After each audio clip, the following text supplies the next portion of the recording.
Alors maintenant, on va vous présenter une grosse rubrique Artus qui a fait beaucoup de films. C'est bien sûr le western européen.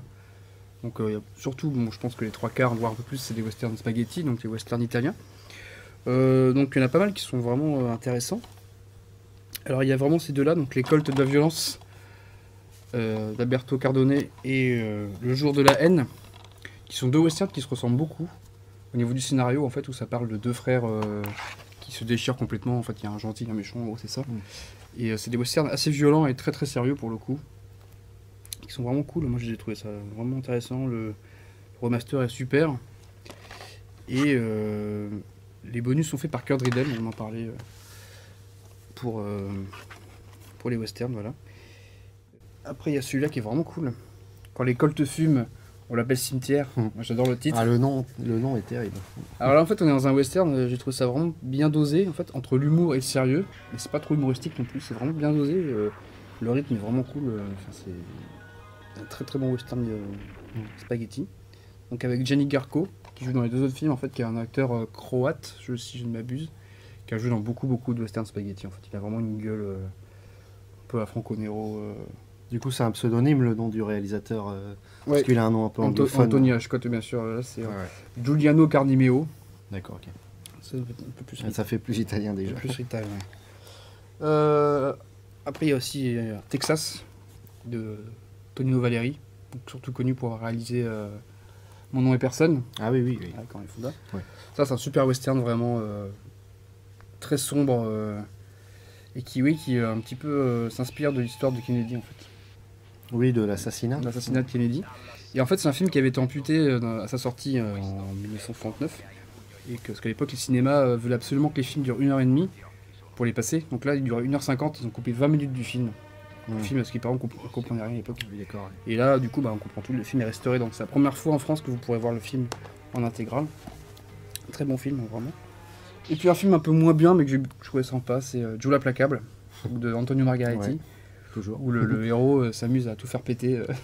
Voilà, c'est ça, c'est un as de la dynamite, Ça. un espion qui enquête au Mexique. Ça. Donc ça, voilà, ça se passe au Mexique. Et là aussi, il y a plein d'explosions et plein de maquettes. Donc, parce que c'est Margheriti, quoi. Voilà. Bon, c'est pas son meilleur western, hein, mais Non, bon, après, voilà, ça se ça regarde. se regarde bien. Et encore une fois, les bonus sont faits par Kurt Riddell. D'accord, moi de mon côté, j'ai un italien du coup, pour commencer, donc Matalo. C'est un film qui est sorti en 1970. Alors là, on est assez loin du western assez classique, assez standard. Là, on parle plutôt dans un truc, un peu un trip psychédélique. La caméra adore faire tourner, voilà, faire des sortes de vertiges en fait. Et il y a plein d'effets de style de caméra. La musique aussi est intéressante parce qu'on est très loin des partitions voilà, de Morricone avec des orchestrales, ce genre de choses. Là, on est plutôt dans du hard rock très psychédélique avec beaucoup de saturation dans les guitares.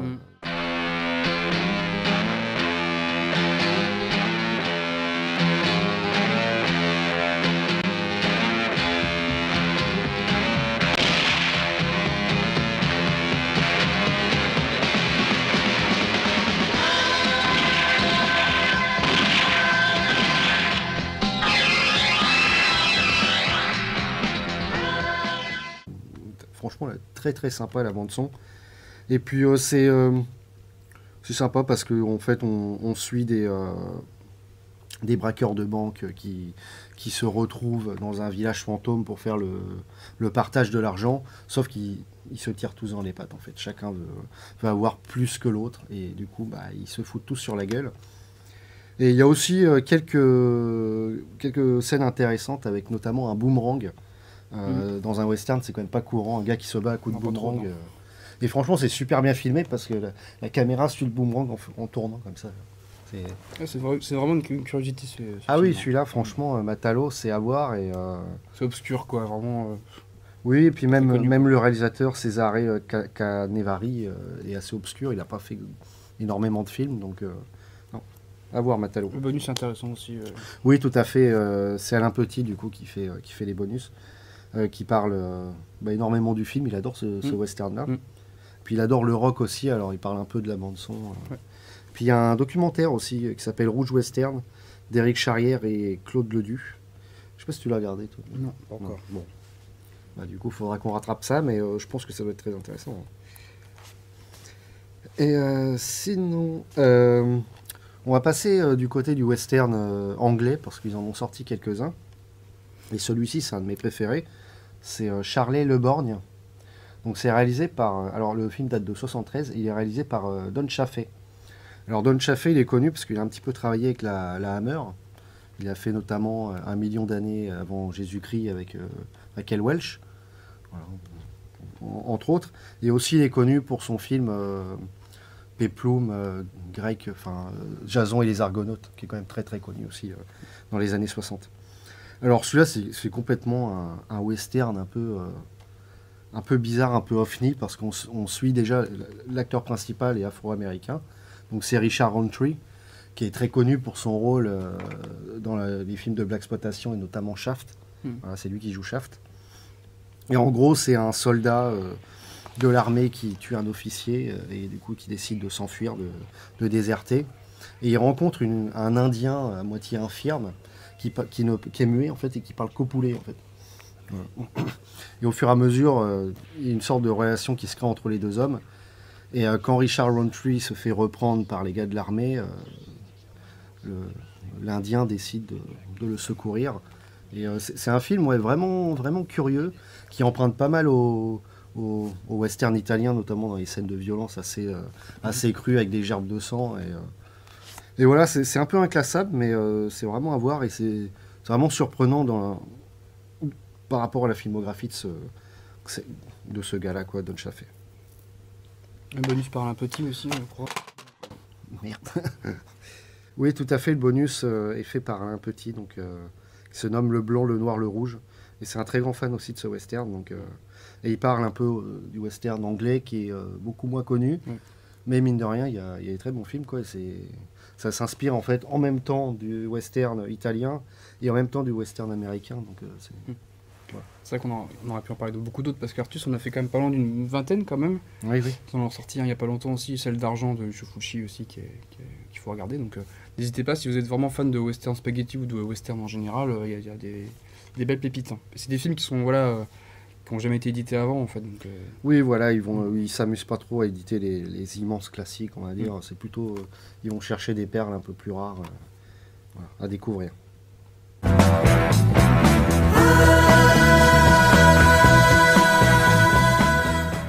Alors donc pour finir, dans la catégorie, c'est quoi, c'est les franchises. Les franchises.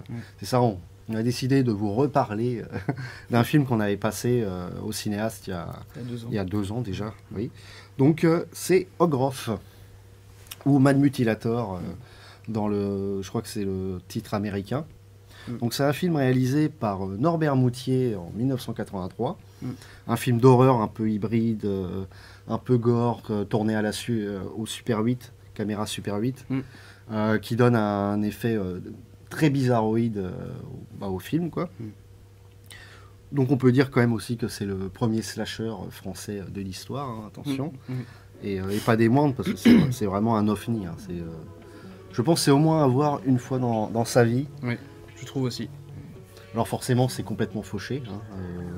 C'est tourné avec des acteurs très amateurs. Il y a quand même 2 acteurs, 2 vrais acteurs qui apparaissent dans le film. L'actrice c'est Howard Vernon, qui a poté pays d'ailleurs, hein, qui fait un prêtre vampire. Voilà, c'est ça. Ça annonce la couleur, quoi.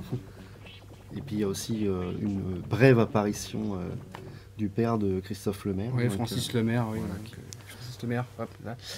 Qui a vraiment une petite apparition. Et sinon, les autres acteurs du film sont joués... C'était les Bisseux qui avaient des fanzines, en fait, dans les années 80. Donc il y avait Jean-Pierre Peters qui avait fondé Mad Movies. Il y a Alain Petit, Bordeaux Terrier, François Cognard, Christophe Lemaire, Pierre Patin. Des gens comme ça, en fait. Voilà, c'est ça. Et donc le tueur fou est joué Bûcheron à moitié. Il a été traumatisé à la guerre et qui a un accident, en fait. Voilà, complètement. Du coup, est joué par le réalisateur Norbert Moutier, avec une sorte de bonnet et puis un ballon coupé, on voit sa bouche. Un masque.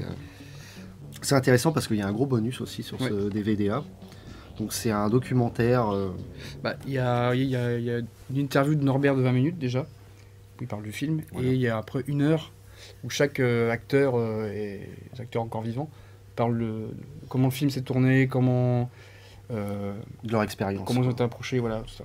Donc le film s'est tourné comme sur 2 ans, je crois, hein, Voilà. dans la forêt d'Orléans. Voilà, c'est ça. Mm. Donc il n'a pas eu d'exploitation en salle, mais par contre il a été passé Au festival de Super 8. voilà, un festival, c'est ça. Mm. Donc voilà, sinon Norbert Moutier, c'est un réalisateur français qui a été aussi directeur d'un vidéoclub à Paris. Ouais. Donc il a réalisé quand même pas loin de 10 films. Hein, alors toujours avec les moyens du bord, c'est-à-dire Des bouts de ficelle, quoi. voilà, des bouts de ficelle. Hein. Tu vas dans sa cave, puis il faisait toujours appel à ses copains, en fait, hein. Ouais, complètement. Mm. Voilà, il faisait ses effets gore tout seul, à part pour Benoît Lestan qui l'a un peu voilà, aidé, là. Benoît Ouais. Lestan, donc, qui est devenu ensuite un grand des effets spéciaux. Et donc voilà, sinon c'est cool parce que c'est la seule édition en France de ce film. Bah, c'est le seul film de Norbert Moutier édité en DVD. Ouais. Au monde. Espérons qu'il y en aura d'autres, parce qu'il y j'espère, a, d'autres films intéressants à voir, Mm. notamment Dinosaur from the Deep, Trépanator. voilà, Trépanator, voilà, qui sont assez incroyables. Ah, puis Norbert, on voulait lui rendre hommage parce qu'il est mort il y a 1 an et quelques mois, là. Et tout le monde se moquait de lui. En fait, à l'époque, quand le film est sorti, tout le monde disait c'est quoi ce nanar immonde. Et tous ces films, il a eu voilà, une espèce de malédiction. En fait, chaque film sortait, les gens disaient que c'était de la merde. Voilà. Et en fait, quand on voit le personnage, il voulait vraiment vivre sa passion, c'était faire du cinéma. Et il a quand même essayé de le faire. Et on peut pas critiquer ça, quoi. Non, non, Donc voilà, si vous avez complètement. l'occasion, ça c'est au Grove, je crois que c'est 12 euros. Hein. Mm. Il est encore disponible. Franchement, c'est une curiosité. C'est à voir, quoi. Moi, intéressant, qui est quand même, on va dire, un petit peu important dans l'histoire du cinéma de genre français, quoi. C'est ça. Parce que ça a beaucoup inspiré tous ces gars-là, quoi. Mm. Parce que, oui, aussi, il faut dire que Norbert Moutier a été un des premiers à faire du fanzina en France. Avec Monster Beast, ouais. Voilà, c'est ça. Mm. Et en gros, il a inspiré beaucoup de gens, voilà, notamment ceux qu'on vient de citer. Et il défendait beaucoup de monde aussi à l'époque, quand tout le monde crachait sur Jess Franco ou Jean Rollin. Lui, Jean Rollin, ouais. il défendait beaucoup dans ses magazines, quoi. Donc, voilà.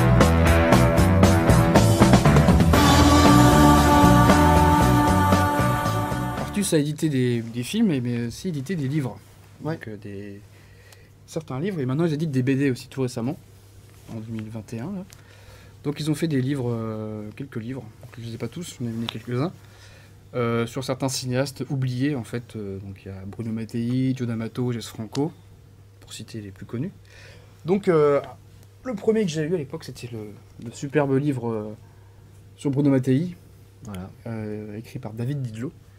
Alors pour rappeler qui est Bruno Mattei, si tu veux nous en parler. C'est un réalisateur donc italien qui a commencé d'abord par le montage de films. Mm. C'était vraiment un très très grand monteur en Italie. C'est lui qui a monté Venus in First de Jess Franco d'ailleurs. Ouais, voilà, mais à partir des années 50, je crois, peut-être. Mm. Voilà. Donc c'est-à-dire qu'il a monté des grands classiques italiens. Et ensuite, il a commencé à réaliser ses propres films. Alors, Certains disent qu'il n'aurait pas dû d'ailleurs se mettre à la réalisation, mais enfin, oui, bon, c'est un peu. Il y en a qui sont très très durs avec les œuvres de Bruno Mattei parce que il a fait, oui, des films très Z, souvent un peu fauchés et un peu bizarres par moments. Mais cela dit, il a quand même fait des films qui ont marqué le cinéma bis, quoi. Je veux dire, Virus Cannibal, je pense que quasi tout le monde connaît ce film. Même ceux qui ne s'intéressent pas trop au bis, au moins ils connaissent un peu. Il a fait aussi des Rats de Manhattan. ouais. Voilà. L'autre enfer. L'autre enfer. Il a fait aussi des westerns quand même assez intéressants, Scalps, Mm. Bronco Apache. Côté réalité récemment chez Chez Mm. qui fume là. Oui, puis il a fait des films qui sont. Puis c'est quelqu'un qui a tourné très longtemps, hein, jusqu'à la vidéo où il a fait Jusqu'à dans sa les mort. années 2007. 2000, hein, Jusqu'en 2007, 2007, ouais, ouais. c'est ça. Jusqu'à sa mort. Donc des films de cannibales, des films de zombies, enfin il a touché à tout. Ouais, puis contrairement aux autres Italiens qui, dès qu'un genre marchait, que ce soit le post-apo, le film de requin, etc., lui, il copiait ses films, mais 15 ans après, en fait. Tout le temps, Oui. en décalage. Par exemple, ses westerns sont des années fin 80. Oui, c'est ça. Donc, Et puis Cruel Jaws, le film de requin, c'est quoi? 95. C'est 20 ans après Les Dents de la Mer, quoi. Mm. C'est le truc qui est complètement sorti. Ces films de cannibales, pareil, Voilà. c'est les années 2000, quoi. Et donc beaucoup l'ont aussi ont parlé de lui en tant que un peu, comment dire, parce qu'en fait il aimait bien voler, prendre des stock shots et les mettre dans ses films en fait. Donc des fois voler des scènes entières. Mais Ou- sans le cacher, quoi. Ouais, sans le cacher, il s'en foutait un peu, hein. Mais bon, voilà, c'est vrai qu'il avait un peu des techniques de philo, quoi, on va dire, pour faire ses films. C'est ça. En tout cas, si vous voulez en apprendre plus, ce bouquin, je pense que c'est un des seuls que vous trouverez sur Bruno Mattei, Ah bah, même dans le complètement. monde, en fait, je pense. Là, on sent qu'il y a de l'amour pour le réalisateur. David Didlot le défend vraiment, mais il n'est pas non plus. Voilà, il est objectif un peu quand même. Mm. Donc, il parle de films, de la carrière. C'est vraiment un gros pavé, hein, franchement. Oui, puis David Didlot, ça fait très longtemps qu'il défend ce réalisateur-là. Mm. Il a même créé son premier fanzine, c'était Autopsie, ouais, voilà. spécial Mattei. après la vision Mm. de Virus Cannibal qui l'avait marqué. Et donc voilà. Non, voilà, si vous voulez en connaître plus. Puis c'est très bien documenté, les bouquins Artus, il y a plein de photos. Mm. Oui, on a pour son argent. Ouais, complètement. Alors, pour le deuxième, il y a le superbe Joe D'Amato, donc un peu dans le même style, hein, écrit par notre ami Sébastien Guéraud. Mm. Donc, Qui est un très beau bouquin aussi. ouais, c'est une vraie bible consacrée à Joe D'Amato. Donc là, pareil, encore une fois, gros travail de recherche Voilà. sur ce réalisateur, donc qui est un peu, sur le même chemin que Bruno Mattei, hein, pour ceux qui connaissent Joe D'Amato. C'est un réalisateur pareil qui copie un peu les films aussi, mais qui a fait des films post-apo, des films érotiques. C'est le premier réalisateur qui a fait des films porno en Italie. Enfin, le premier film hard, on va dire. Oui, voilà. Et qui a fini sa carrière en faisant du porno d'ailleurs. Mm. Vu que le bis marchait plus, il a fini sa vie comme ça pour vivre. Donc là, beaucoup de photos aussi, et ça part du début des années 60 jusqu'à sa mort dans les années fin 90. Bah oui. Alors celui-là, par contre, malheureusement, il est épuisé chez Artus. Vous ne pourrez plus l'acheter sur le site. Et en fait, malheureusement, si vous cherchez sur des sites comme Amazon ou voilà, il a plus de 200 € maintenant en fait. Donc bon, si vous le trouvez dans les 50 €, je vous conseille de l'acheter. Vous pourrez même le revendre en fait. c'est un très beau livre et très intéressant. Vraiment là. Oui, parce que c'est des réalisateurs quand même pas très connus. Hein, je veux dire, c'est pas Steven Spielberg. Je veux dire, c'est pas hyper documenté. Déjà, reformer la filmographie complète de Joe D'Amato, Sébastien nous disait que ça lui a pris un temps fou. Ben oui, parce que Joe D'Amato est un des réalisateurs qui utilisait le plus de pseudonymes en fait. Voilà, Là, c'est c'est ça. même pas son vrai nom, Joe D'Amato déjà. Donc, je crois qu'il a utilisé pas loin de 30 pseudos dans sa carrière en fait. Dès qu'il faisait un film un peu asiatique, il prenait un nom chinois quoi. Enfin, c'était vraiment pour que ça se vende à l'étranger, etc. Ah, donc ça a demandé quand même au moins 2 ans de travail, il nous disait. Si vous voulez en savoir un peu plus sur le bouquin et sur Sébastien Guéraud, on a fait une interview sur notre chaîne qui dure près d'1 heure. Oui. Donc là, il va vous en apprendre beaucoup plus que nous sur le sujet. Donc voilà, n'hésitez pas, c'est un beau bouquin, quoi. Puis Artus récemment s'est mis à éditer un film aussi, donc c'est Emmanuel et les derniers cannibales, qui était déjà sorti à l'époque, mais là il était ressorti dans un nouveau master, et donc j'espère qu'ils en feront d'autres, Pas complètement, de D'Amato. Donc il y a aussi le bouquin de Alain Petit sur Jess Franco qui malheureusement je il est vraiment ne l'ai épuisé, pas, là. parce que celui-là est épuisé et il vaut une fortune. Je l'ai trouvé approchant les 700 € sur internet. Même Alain Petit dit que c'est une honte en fait, un scandale de le vendre à ce prix-là. Enfin bref, je l'ai lu en numérique, qu'Alain Petit me l'avait envoyé. C'est un super livre, c'est vraiment la bible sur Jess Franco. Ouais, franchement, c'est un bouquin qui fait pas loin de 500 pages, je crois. Enfin, il y a un dictionnaire illustré avec tous les acteurs ou techniciens ou personnes qui ont joué pour Jess Franco en fait. Ah oui, d'accord. C'est vraiment toute sa filmographie, tous les films commentés, absolument tous, enfin tous ceux qu'on a retrouvés. Plus voilà, c'est vraiment un livre. Donc c'est pareil, hein. Ouais. Comme on disait, la filmographie de Jess Franco, c'est colossal. Hein. C'est 200 oui. films, mais on sait même pas combien exactement il y en a. Donc c'est. Ah oui, complètement. Puis ça parle de ses débuts aussi, quand il a travaillé un petit peu avec Orson Welles. Et enfin, super western aussi, super bouquin sur le western. C'est un des premiers qu'ils ont édité, peut-être même le premier. Hein. Ouais, c'est un des premiers, ouais.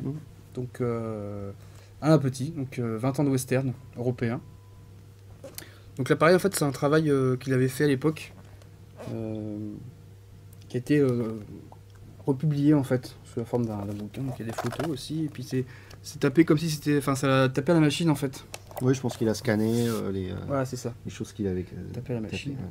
Et voilà, pareil, en fait, donc il y a quasiment presque tous les westerns européens, les castings, voilà, etc. Donc, c'est très complet. Oui, voilà, c'est vraiment encyclopédique, quoi. Et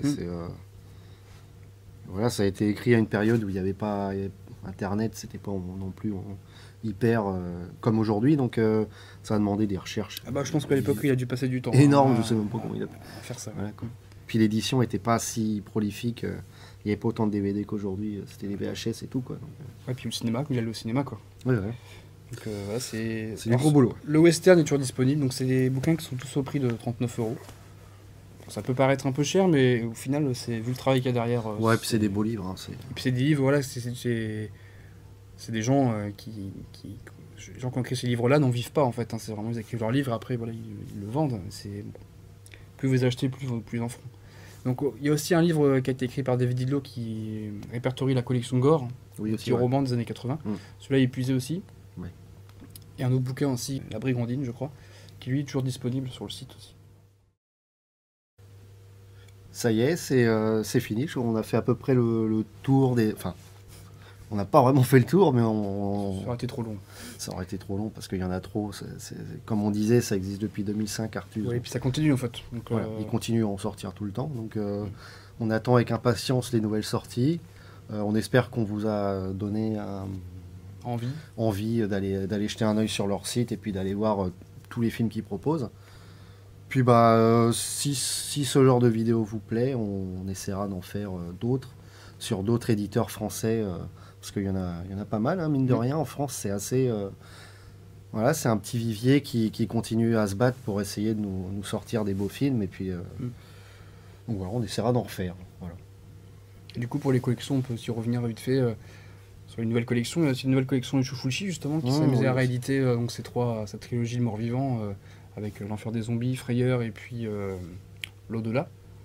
Donc, ce sont quand même des classiques de Fulci. Et vraiment, c'est des beaux masters, hein. Franchement. On l'avait passé au cinéma, le master de L'Au-delà, et franchement... Puis ils viennent d'en sortir un autre, du coup. Ouais, Le Miel du Diable, qui vient de sortir il y a quelques mois. Qui est inédit aussi, hein. Je pense qu'il n'a jamais été édité. Donc, qui a été édité en VHS à l'époque. Oui, voilà. Donc voilà, il y a les westerns qui continuent, Jess Franco qui continue. Voilà, c'est toujours en mouvement. Voilà, c'est ça. Et puis je crois en avril ou mai, là, ils ont encore des nouvelles sorties, des films italiens et tout. Donc, Apocalypse 2024 aussi. Ouais, aussi. Celui-là, je l'attends beaucoup. Donc,